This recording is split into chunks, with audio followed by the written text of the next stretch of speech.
जी हाँ आशीष, और देखिए पहली चीज़ थी कि एक कंफर्मेशन दिया कि हालात अगर आप देखें थोड़ा ठीक नहीं है और थोड़ा अगर आप देखें बाजार रिस्की हैंड में जा रहा है, वो दिया था सीबीओई वोलेटिलिटी इंडेक्स ने। बहुत कंफर्टेबल था सीबीओई वोलेटिलिटी इंडेक्स लास्ट थर्सडे तक आशीष, इनफैक्ट फ्राइडे तक, बट सडनली एक जंप लेके करीब करीब 24.68 की ट्रेजेक्टरी को इसने स्ट्राइक किया और 2380 पे क्लोज हुआ है।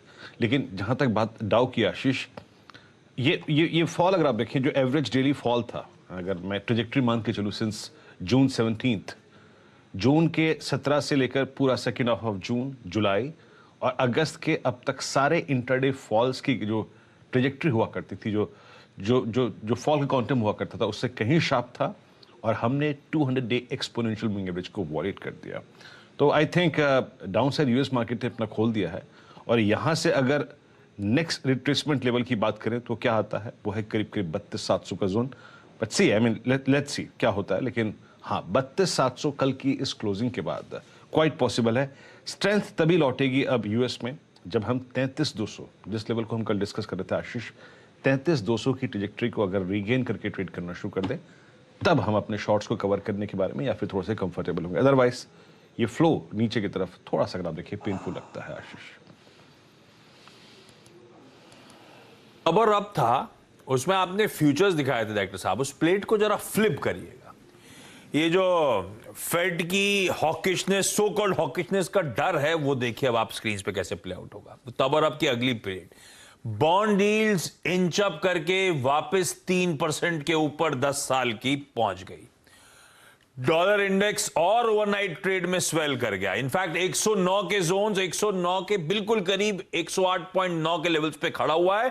109 पॉइंट समथिंग अब तक के डॉलर इंडेक्स के रिकॉर्ड हाईज हैं, उसके करीब वापस इंच अप कर गया। और इन सब के बीच में एक और दिक्कत, क्रूड इतना इंपैक्ट नहीं नजर आएगा आपको, $1.25 ऊपर, पर कल जब सब पिट रहा था ना, क्रूड 4% नीचे था। वो 4% नीचे वाला क्रूड दरअसल अब $97 के ऊपर कामकाज कर रहा है। हमारे लिए सारे क्यूज गड़बड़ा रहे हैं। और ये कच्चे तेल के लिए तो कल सऊदी अरेबिया ने कोई स्टेटमेंट भी दे दिया, इसीलिए उछलना शुरू हो गया। जी हाँ, सऊदी अरेबिया के जो एनर्जी मिनिस्टर है उन्होंने कहा है कि ओपेक प्लस दरअसल प्रोडक्शन कट पर विचार करता हुआ दिखाई देगा, और जिसने दरअसल प्राइसेस को लार्जली फ्यूल किया। और उसके बाद हमने देखा $97 के ऊपर आज सुबह में इस समय कच्चा तेल ट्रेड करता हुआ दिखाई दे रहा है। एक चीज ध्यान रखिएगा, जो फ्यूल डिमांड चाइना से है वो इतनी ज्यादा पिकअप नहीं हुई है, तो वो भी एक थोड़ा सा डिसअपॉइंटिंग फैक्ट है। लेकिन साथ ही साथ आशीष एक और डेवलपमेंट थी। एक और डेवलपमेंट ये है कि यूनाइटेड स्टेट्स, ब्रिटेन, फ्रांस और जर्मनी डिस्कस कर रहे हैं कि ईरान के साथ जो न्यूक्लियर डील हुई थी 2015 की, उसको क्या फिर से रीवर्क किया जाए, रिवाइव किया जाए।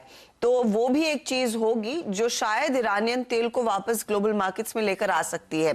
अगर वो हो जाता है तो शायद एक रिलीफ रहेगा, लेकिन फिलहाल प्रोडक्शन कट्स की बात ओपेक प्लस की तरफ से आती हुई दिखाई दे सकती है। वो एक बड़ा नियर टर्म ट्रिगर है। भाई साहब देखते हैं। खैर ईरान डील लंबे अरसे से ठंडे बस्ते में चली गई थी, फिर से सुबुगाहट है। यही एक होप है कि उनका एक्सिस ऑयल बाजार में आ जाएगा तो प्राइसेस थोड़े से और लगाम लगती हुई नजर आएगी। पर कब होती है डील उसकी अलग कहानी।